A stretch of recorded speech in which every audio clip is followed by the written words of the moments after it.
చిన్ననాటి నుండే ప్రతి విశ్వాసి మొహరం అనొక పండుగను చూస్తూ పెరిగారు.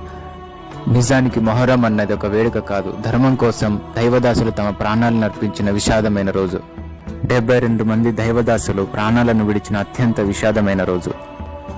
వారి నాయకుడు ఎవరో కాదు, దైవం అల్లాహ్ మెచ్చిన ప్రియదాసుడు, దైవదూతలు సైతం ఇష్టపడే నాయకుడు, మన ప్రియ ప్రవక్త ముహమ్మద్ సల్లల్లాహు అలైహి వసల్లం గారి గారాల మనవడు, స్వర్గపు స్త్రీలకు నాయకురాలైన బీబీ ఫాతిమా గారి మరియు దైవసింహం అని పిలువబడే హజరత్ అలీ గారి చిన్న కుమారుడు, ప్రజల గుండెల్లో సైతం ఇప్పటికీ నిలిచిన మన ప్రియ నాయకుడు హజరత్ ఇమాం హుస్సేన్ గారు. శత్రువులు ఆయనపై దాడి చేస్తున్నా, రక్తాలు పారుతున్నా మమ్మల్ని రక్షించండి అని ఒక్కసారి కూడా అల్లాహ్ను ఆయన అడగలేదు. సంతోషంగా దైవ మార్గంలో తన ప్రాణాన్ని ఇచ్చేశారు. వారి కుమారుడి దాహం తీర్చడం కోసం ఆయన చివరి వరకు కష్టపడ్డారు.